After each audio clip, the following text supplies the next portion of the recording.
Alright, what I'm going to show you now is how to set up a trade. This is what your screen looks like when you open it up for the first time in the morning. So what I'm going to do first is just hide this account info stuff so we have more room on our screen. You can size these things around however you want, if the little thing will let you. I guess not. So we're going to go to the trade tab first, and we want to look at the Russell 2000, whose symbol is RUT. It's the Russell 2000 index, so that's what we want to look at. And then we can see a list of our options that are available for us to trade in the Russell 2000 right here. This first little set is the month and the year, March 2010, April 2010. That's referring to the expiration date. Remember, expiration is the third Friday of the month. So by looking at these, I know these will expire the third Friday in September 2010. The numbers in these parentheses here tell you how many days until expiration. Days until the last trading day. So this is what we're looking for. This is our theta. Remember, theta means time. We trade or we sell our theta. So we don't really want to buy something with just 6 days left because there's not enough theta left. We want to get something with plenty of time, or theta. So we're going to at least look at the April. This little thing here just tells you that you have a position in it. So you can tell by looking at this that I have some March 2010 options. The red is a short, the green is a long, so I have a short and a long position in the March 2010. But what we're going to look at here is the April option, so we're just going to click on this blue triangle here, and this is going to open up your options.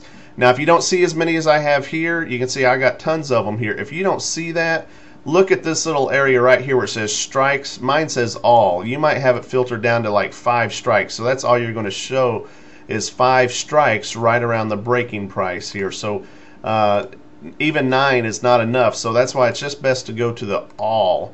And now if you'll notice, you may not be able to see this, but the background color here is kind of a gray, and over here is black.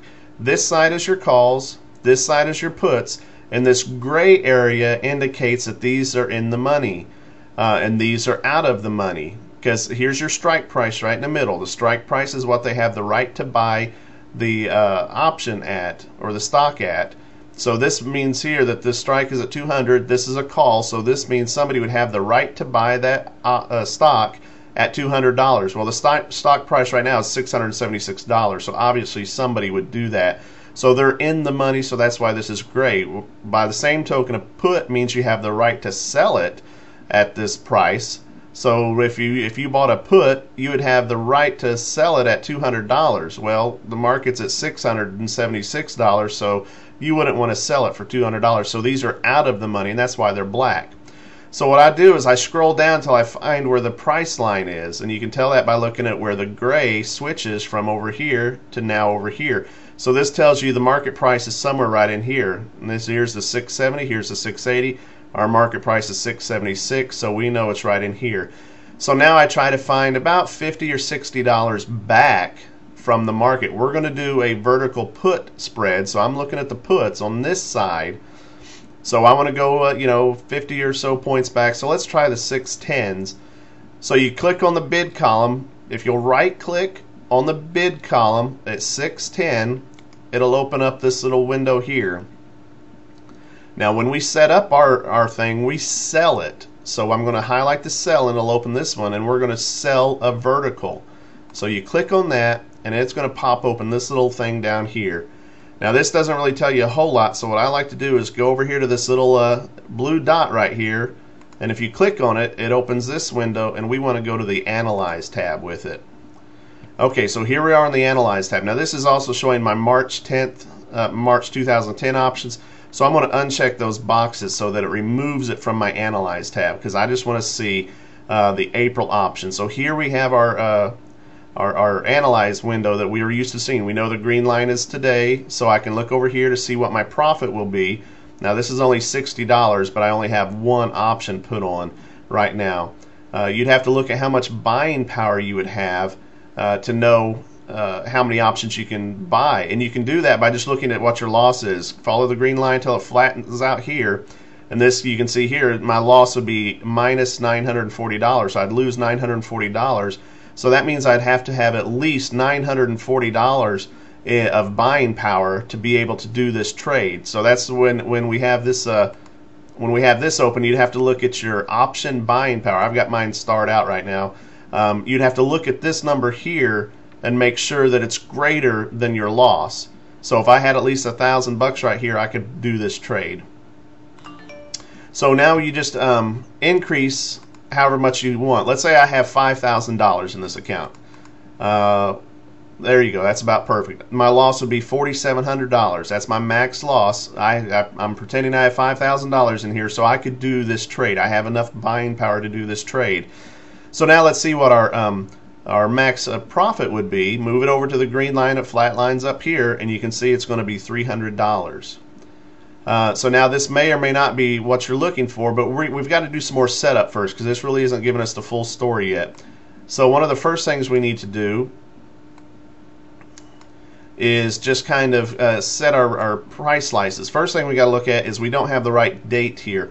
We're buying some April 2010 items, so we want to look at the probability date as of our expiration. So just click on the little calendar, move it till you get to the expiration date. The expiration date will always be highlighted with this green, so just click on it.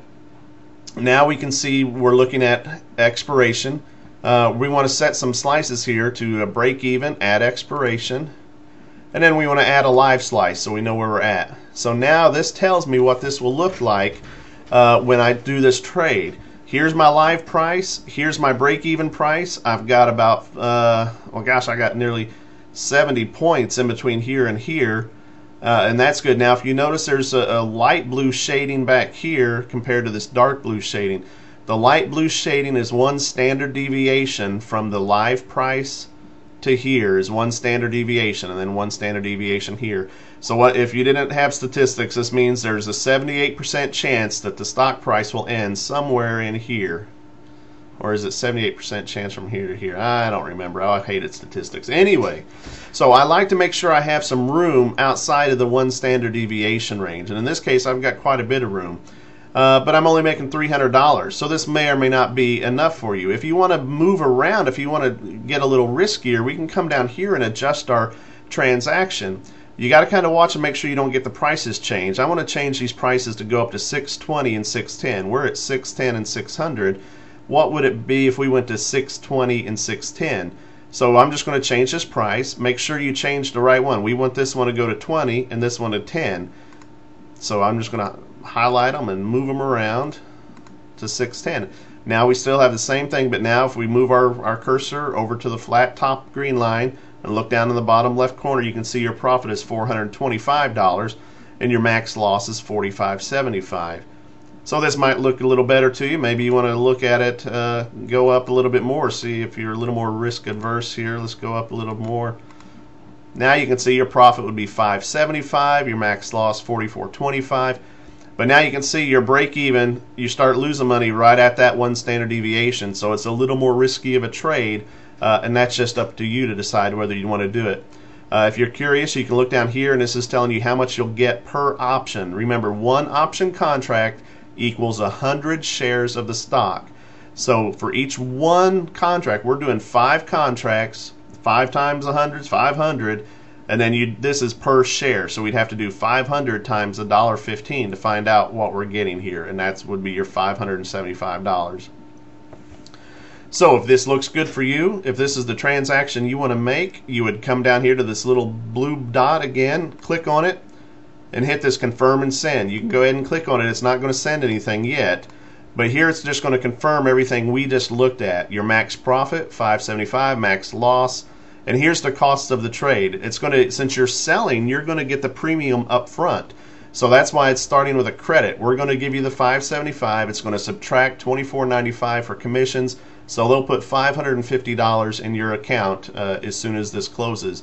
If you hit the send button, that's when it's going to be a live price.